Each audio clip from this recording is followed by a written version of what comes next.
My parents were estate agents, so they set up in 1972. I was born in Weymouth Hospital, and 3 days later I moved into an estate agent's office. So I literally grew up in an estate agent's office.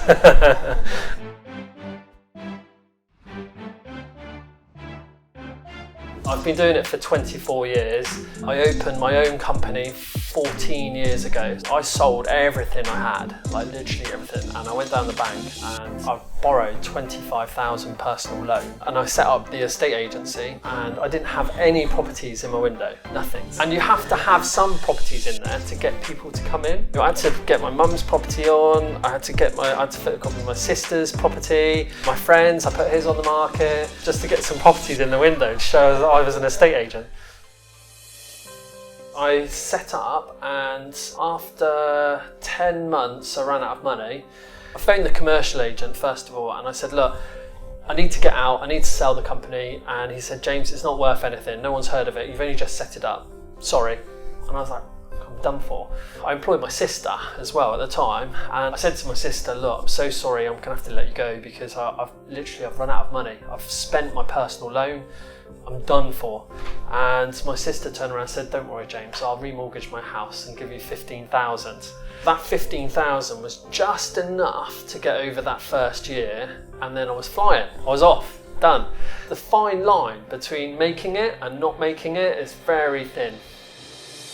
So when the tenant fee ban came into effect, first of all, it's not possible. It's not possible. How could the government regulate a market that is dictating what we can and cannot charge? I just couldn't comprehend it. I was hugely frustrated given, I work 6 days a week, put everything into the business, it's my baby, I've set it up. The impact on the income would be huge. I calculated it'd be over £100,000, which basically means I would be loss making.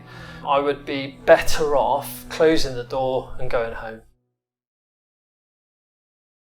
Initially, when I saw Sally Lawson's video, I thought it was going to be more legislation because she was, ex-president of Arla. I thought I'd be falling asleep, to be fair.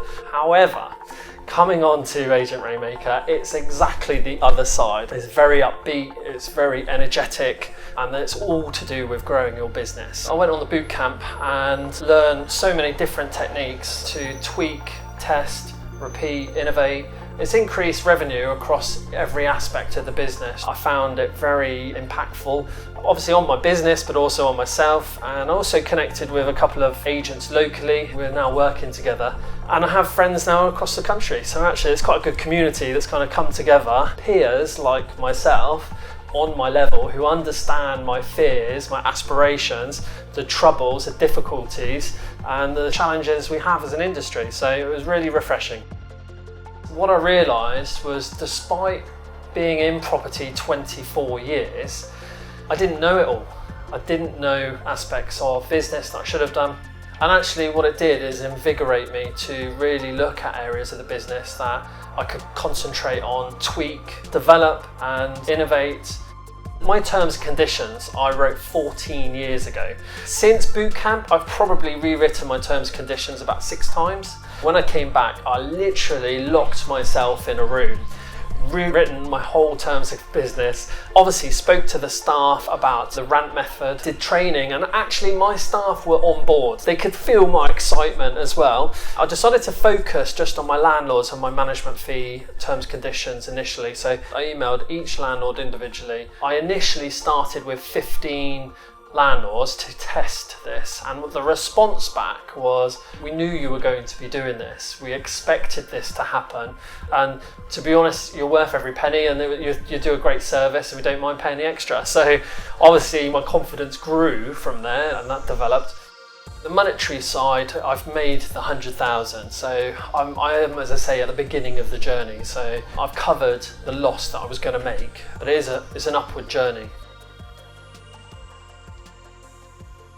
1 year ago, in this very conference, I took Sally aside. I said, Sally, look, I've been in the industry over 2 decades and I can't really see light at the end of the tunnel.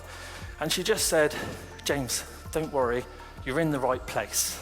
I also have the same problems, the same struggles, and the same issues as you have, James. Don't worry, we'll work it out. And that's all I needed to just have a little grain of hope. And I took some action, and I went on the 4-day boot camp, and I went on the 1-dayer, and the results have been fantastic. I can't underestimate the results from this. In conclusion, the question is, are you going extinct, or are you going to adapt, and are you going to believe in yourself, change your mindset, and gain the knowledge? Thank you very much.